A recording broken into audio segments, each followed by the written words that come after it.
बोलिए सदगुरुदेव की साहब।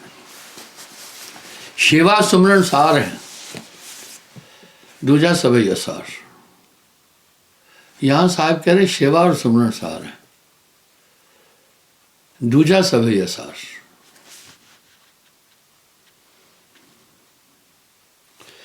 मुझसे एक सज्जन ने एक बात कही बड़ी अच्छी, बोला गुरुजी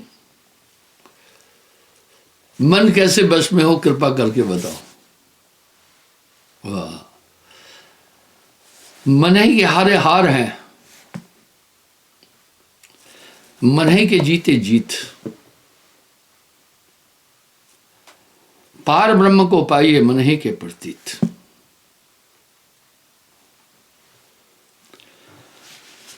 मन के तीन रूपों को नियंत्रित करना थोड़ा आसान है।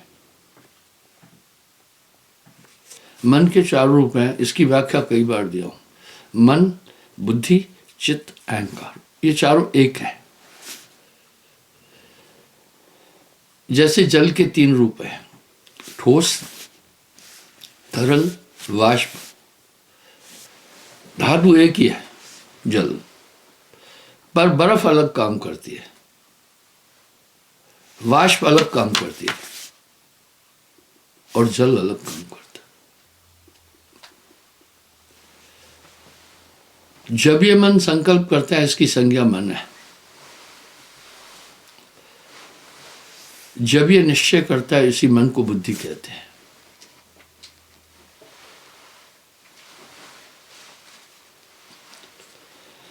जब ये मन याद करता है, इसी मन को चित्त कहते हैं।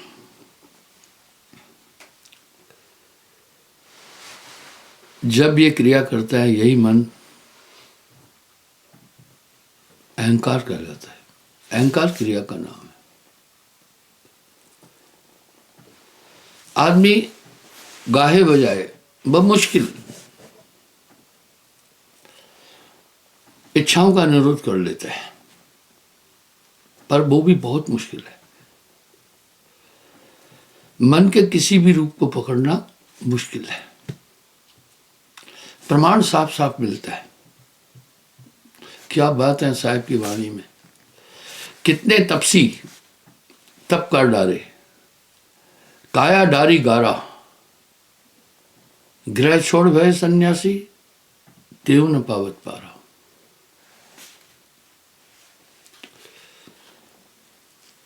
इसलिए चाह मिटी चिंता मिटी, मनमा बेपरवाह वही शान शाह जिसको ना शाह। मन का पहला रूप संकल्प है। जब ये संकल्प करता है, तब इसकी संज्ञा मन है। हर एक आदमी देखिए इच्छाएं करता रहता है। एक बेवकूफी का मुहावरा है, आशा ही जीवन है, आशा ही बंधन है, चाह ही बंधन है। चाह मिटी चिंता मिटी, मनवा बेपरवाह। चाह मिटी चिंता मिटी, मनवा बेपरवाह, वही शान शाह है जाको नहीं चाह। संकल्प विकल्प रहित होना, इसका एक खास कारण है। जब इच्छाएं होती है तो हमारी चेतना इच्छाओं के साथ घूम जाती है। मिश्री और चीनी बहती नहीं है, लेकिन पानी में घुलने के बाद जैसे पानी बहता है, वो भी बहने लगती है। इसी तरह इन चार अंतःकरणों के संग आत्मा खराब। इच्छाओं का निरोध भी बड़ा डिफिकल्ट है। हर आदमी इच्छा करता है।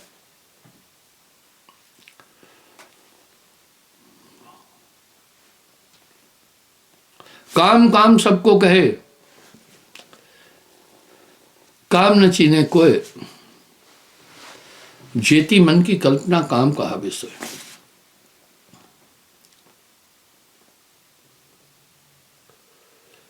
दूसरा मन का रूप है बुद्धि। यही फैसला करती है। एक है साधे सब सदे, सब साधे एक जाए, माली सींचे मूल को रुताए फल खाए। बुद्धि मन के किए हुए संकल्पों पर को क्रियान्वित करने के लिए निश्चय करती है। उदाहरण के लिए आपके मन ने इच्छा की खरबूज खाना है, तरबूज खाना है, इच्छा हुई, बरबस अनायास इच्छाएं होती रहती है। जैसे जल से बुदबुदे उठते रहते, मन से संकल्प विकल्प उठते रहते। अब बुद्धि इसका परिशोधन करती है।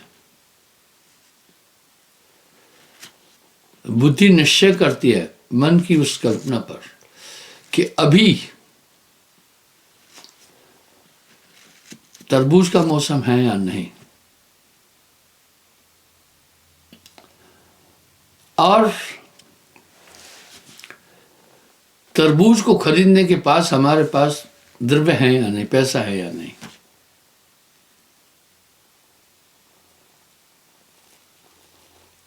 उसके बाद बुद्धि निश्चय कर लेती है पैसे भी है, मौसम भी है।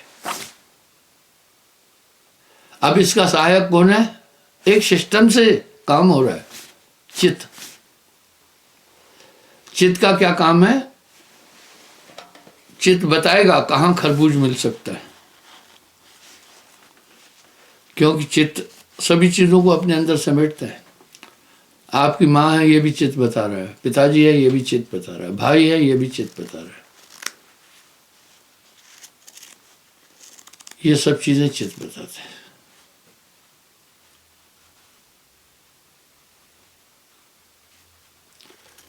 मन का चौथा रूप है, अच्छा चित्त ने बता दिया कि फलानी जगह पर आपको आम मिल जाएगा, तरबूज खरबूज मिल जाएगा। इतने में काम नहीं बना।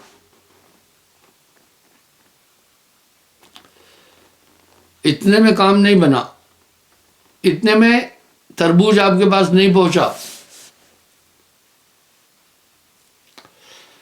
उसके बाद मन का चौथा रूप उठता है, अहंकार।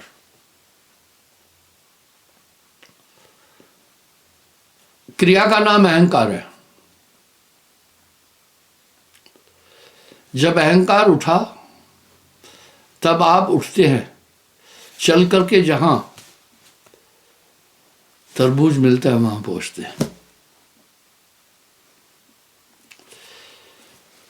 इसका मतलब है मन के ये चारों रूप ही मनुष्य को बंधन में डाल रहे हैं। मन, बुद्धि, चित्त, अहंकार। अहंकार क्रिया है। क्रिया का संसाधन क्या है शरीर में? क्या क्या क्रियाएं हैं वो सुने। क्रियाएं, देखना क्रिया है, सुनना क्रिया है, बोलना क्रिया है, चलना क्रिया है, उठना क्रिया है, बैठना क्रिया है। यानी ये क्रिया कौन कर रहा है? अहंकार, मैं। मन का ये चौथा रूप है। इसको जीतना बड़ा मुश्किल है। अब यहां मैं आपको सुमरन की महत्ता बताना चाहता हूं। अब आप सोचे ना,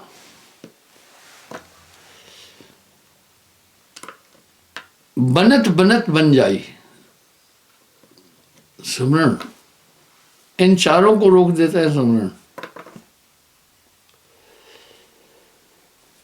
कैसे रोकता है वो सुने।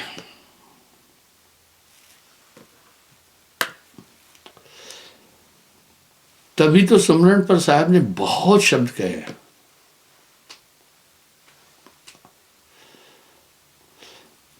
जब तक संयम साधना सब सुमरन के मां। क्यों? वो सुने। गाहे बजाए आदमी प्रयास करने से इच्छा रोक लेता है थोड़ी देर।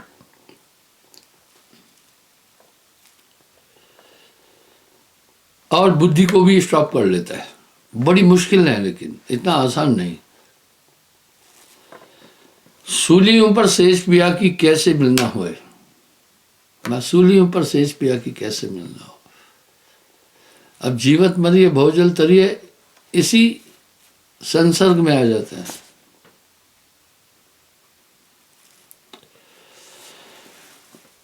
बुद्धि को भी आदमी भागीरथी प्रयास करके कंट्रोल कर सकता है, होती नहीं है, क्योंकि आपका विरोधी, आत्मा का विरोधी मन है, वो ही इनको संचालित कर रहा है।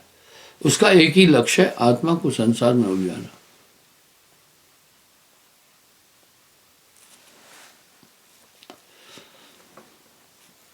मन का तीसरा रूप है चित्त। योगा वशिष्ठ रामायण में चित्त पर वशिष्ठ जी ने राम जी को बहुत उपदेश दिए। यही चित्त जगत का कारण कारक है, यही मन बहुत सूक्ष्म है। इसी चित्त से याद है, ये मेरी माँ है, ये मेरा पिता है, ये मेरा भाई है, यहां मेरा घर है। आप देखें जिनका मस्तिष्क विकार हो जाता है, फिर उनको पता ही नहीं चलता है घर कहाँ है, कहाँ जाना है, क्या करना है। चित्त का निरोध बहुत जरूरी है। आप ध्यान में बैठते हैं, बाधा क्या आती है? बरबस गई बीती बात याद आ जाती है आपको।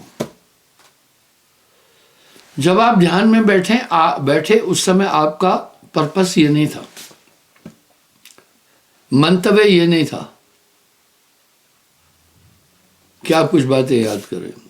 आपका मंतव्य ये था कि मैं सिर्फ सुमरन करूं। लेकिन कौन सी ताकत आई कि बरबस आपके ध्यान को उठा करके उधर ले गई, आप वो सोचने लग गए। सुमरन में बैठते समय आप सोचना कि मुझे सिर्फ सुमरन करना है, बाकी चिंतन नहीं करना। आपका अभिप्राय यही था उस समय। बरबस आप अन्य अन्य चीजों में आप उलझ जाते हैं। क्यों उलझ गए? पता ही नहीं चला, मन उधर घुमा के ले गया। बरबस को बीती बात याद आ गई। क्यों है याद? चित्त ने वो तरंगे भेज दी, आप उसी में घूमने लग गए। लेकिन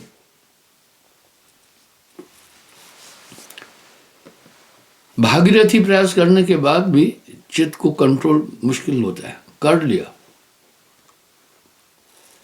चौथा फिर अहंकार है। इस पर कंट्रोल करना, इसको जीतना सबसे मुश्किल है। अहंकार क्या है? क्रिया। कह रहे हैं भाई मैं उधर जा रहा हूं, ये मैं को संचालित तमोगुण कहता है। आप इन चीजों को नॉर्मल नहीं लेना। मैं ये काम करने जा रहा हूं, मेरा ये रिश्तेदार है, मेरा ये मित्र है, ये चिताभास है। जगत केवल चिताभास ही है। बड़ा सुंदर प्रसंग है। अब अहंकार को कैसे नियंत्रित करें? मुझसे एक सज्जन ने एक बात पूछी, क्या सुषुम्ना खुले बिना हम अंदर की दुनिया में नहीं जा सकते हैं? मैं कहा नहीं। हाँ, साहब कृपा करे तो नींद से भी उठाकर ले जा सकते।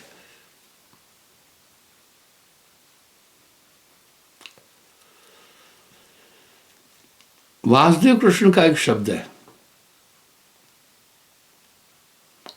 बोला अर्जुन मैं उन्हीं को चेतता हूं जो मुझे चेतते हैं। जो अपने ध्यान की डोरी मुझ में जोड़े, मैं उन्हीं को चेतता हूं, बाकी को नहीं। मेरा कोई मित्र शत्रु नहीं है।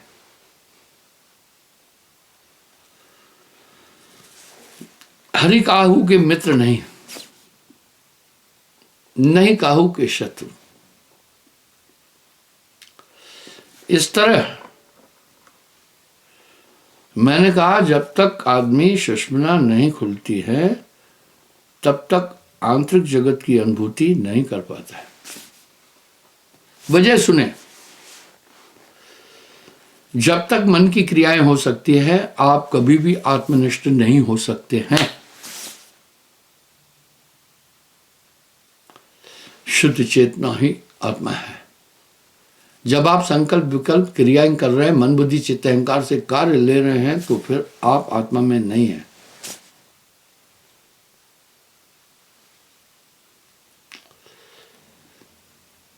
अब यहां सवाल आ गया सुषुम्ना का।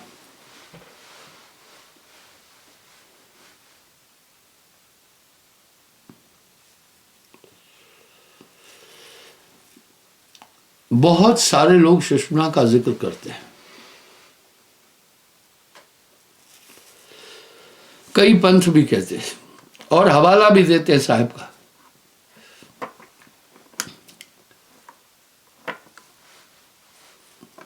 जब पूछो भाई सुषुम्ना कैसे खुलती है, वहां गाड़ी अटक जाती है।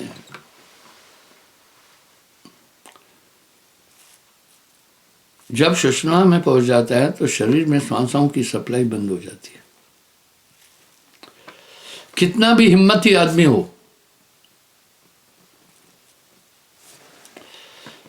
पानी में डुबकी लगा रहा है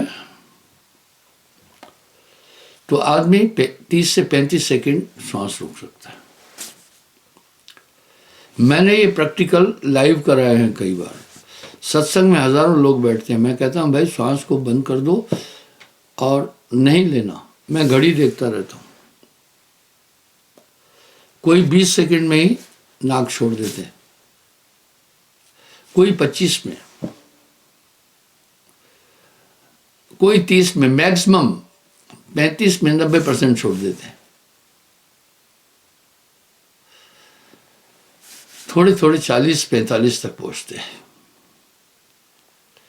1 मिनट तक सांस रोकना बहुत मुश्किल होता है। आगे साहब क्या करें, जब तक आपकी पवन चल रही है तब तक अहंकार है, तब तक आत्मा क्रिया में है। जब तक आत्मा क्रिया में है अपने रूप को नहीं देख सकते। ये सिद्धांत वैसा ही है। जब तक हम निद्रा में नहीं जाते तब तक स्वप्न नहीं देख सकते। जब तक हम जागृति में नहीं आते स्थूल जगत देख ही नहीं सकते।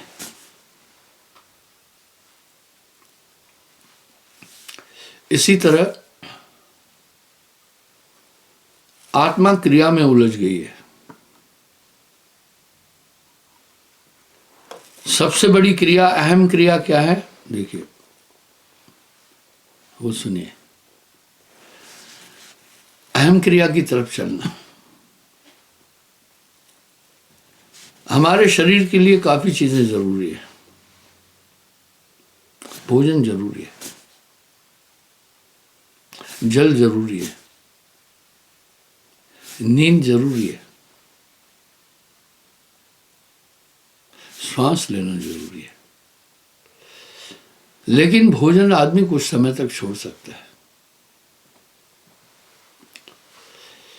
श्वास लेने के लिए एक ताकत चाहिए, किसकी, शरीर की। आप देखते हैं कुछ लोग जिनको टीबी की बीमारी है या फेफड़ों संबंधी रोग हैं, श्वास भी नहीं ले पाते। जब हम श्वास लेते हैं तभी हमारे शरीर का अंग प्रत्यंग क्रियान्वित होता है। प्राण नहीं है तो शरीर एक्टिव नहीं होता। इसलिए आत्मा क्रिया योग में फंसी हुई है। आत्मा निरंतर श्वास ले रही है।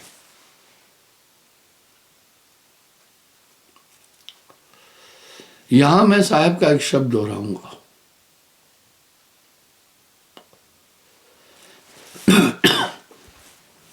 खेल ब्रह्मांड का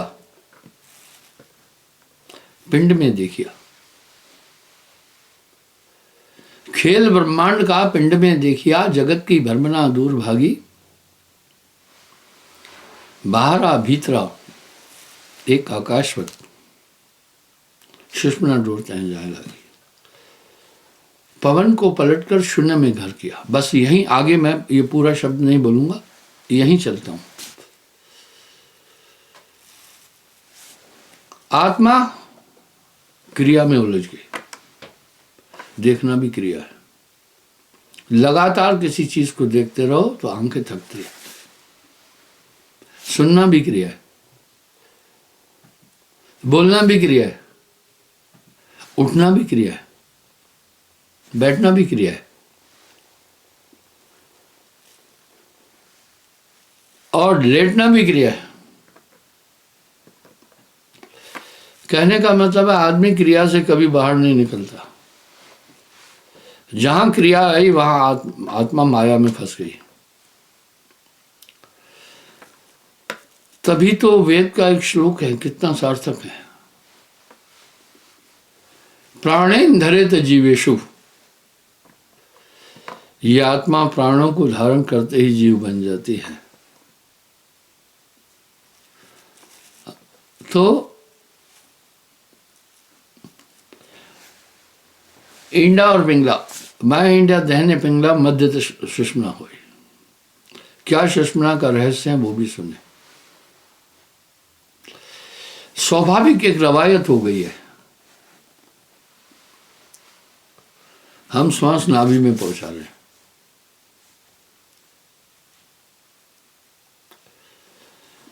श्वास नाभि में पहुंचा देते हैं। अब क्यों पहुंचा रहे हैं नाभि में? यही श्वास पहुंचकर नाभि चक्र में एक सिस्टम है। यहां श्वास 10 वायुओं में बदल जाती है।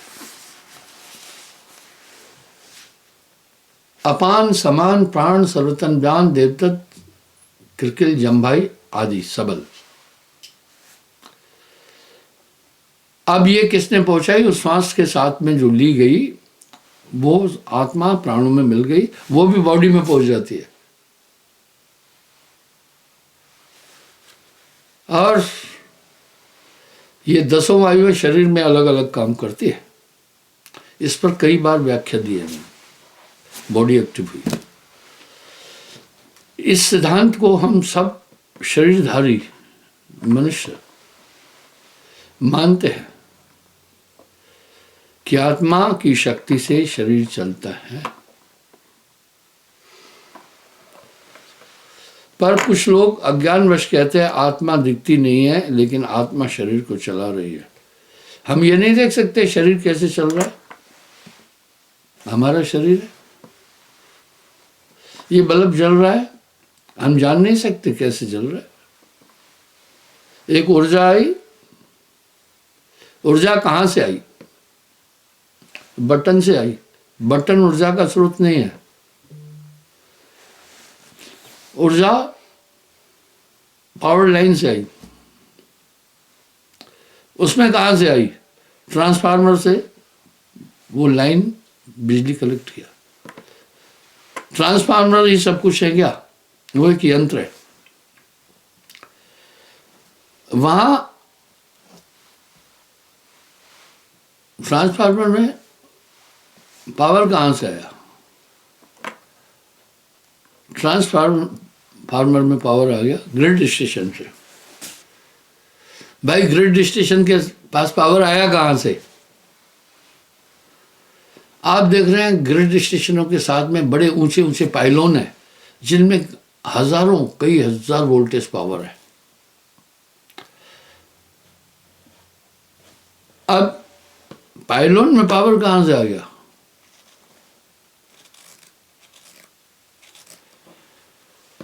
पावर में, पाइलोन में पावर आया जहां बिजली परिशोधित की गई थी। ट्रांसफार्मर इसलिए लगाया है, नहीं तो ओवर पावर आएगा, वो पावर को कंट्रोल करके शील करके आपके पास पहुंचाता है, नहीं तो आपके पंखे बटन सब चले जाएंगे। यही सिस्टम बॉडी का है। परिशोधित स्टेशन में पावर कहां से आया? डैम से आया। डैम में पावर कहां से आया? भाई थर्मल सिस्टम है, हाइड्रोलिक सिस्टम है, परमाणु सिस्टम है, अब थर्मल सिस्टम में तो आप देख रही है, थर्मल सिस्टम में तो पावर आया, टरबाइन को घुमाया, बहुत बड़े बड़े होते हैं टरबाइन, गैस ने, महंगा पड़ता है वो।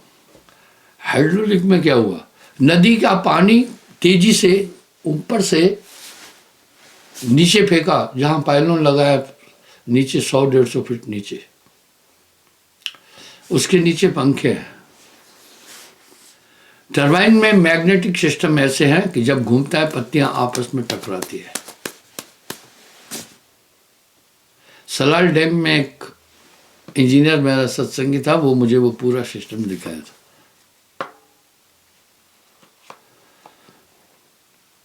उसी सिस्टम से गाड़ी में भी करंट उत्पन्न होता है, पर छोटी लेवल पर है। तो पहले स्टार्ट में एक पावर चाहिए, वो बैटरी ऑलरेडी चार्ज है। जब स्टार्ट में गाड़ी स्टार्ट की गई तो मैग्नेट सिस्टम को एक्टिव करने के लिए पहले एक बेसिक पावर की जरूरत थी, वो बैटरी ने दे दिया। अब वही सिस्टम गाड़ी के अंदर भी है, जो मैग्नेट के पत्ते हैं आपस में टकराते, करंट होता है, करंट वो सीधा पहुंचता है बैटरी के पास, और बैटरी फिर उस करंट को पूरी इंजन की तरफ भेज देती है और इंजन अपना काम करती है। सिस्टम है। इस तरह आत्मा आज्ञा चक्र में बैठकर शरीर को पावर सप्लाई कर रही है, इस सिस्टम से आत्मा। यानी जब तक आप सांस ले रहे हैं बॉडी एक्टिव होगी, आत्मा इन्हीं प्राणों से बॉडी संचालित हो रही है। ये कौन कर रहा है? 24 घंटे आत्मा इसी में लगी है। इस तरह जब ईंडा पिंगला खुल जाती, लय हो जाती है, सुषुम्ना खुलती है, तो फिर ये श्वास ऊपर की तरफ चलती है, उल्टी चलती है। अरे हाँ रे पलटू, ज्ञान भूमि के बीच चलता उल्टी श्वास। आगे क्या करे? यह मन चंचल थिर ना होई, कैसे है जो चाहे कोई। कह रहे ये थिर नहीं हो सकता है, चाहे कोई कितना भी कोशिश करे।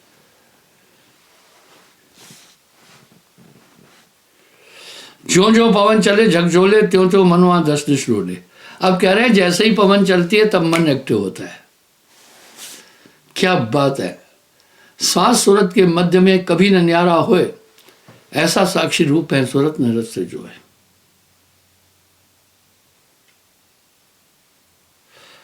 ताते यह उपचार सुनाऊं, मन भावना कर अंत ठहराऊं। साहब धर्मदास को कह रहे हैं मैं उपचार बताता हूं, मन को स्थिर कैसे करते हैं।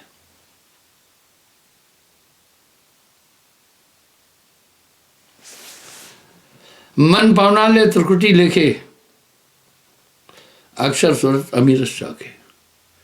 यानी सुमरण करके, जब सुमरण से, हाँ, माला श्वास में सांस की फेरेगा कोई दास, तो ये सूरत के दंड से घेर मन पवन को फेर उल्टा चले। गुरु युक्ति देता है इसकी पूरी विधिवत, एक ऊर्जा देता है।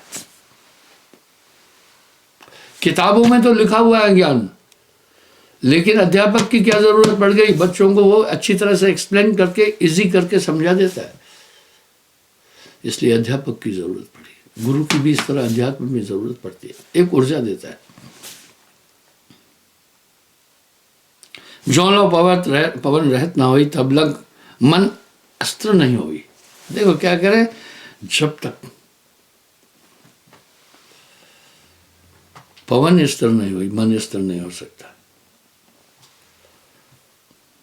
तब लग मन अस्त्र न हुई। गगन पवन रहे पुन भाई, त्रिकुटी गागर ले समाई। मन और पवन हुए जब मेला, परम पुरुष ते हुए मेला। मन और पवन का हुए खेला, जब मन और पवन एक हो जाता है। सांस सूरत के मध्य में कभी न न्यारा होए, ऐसा साक्षी रूप है सूरत नरस से करे।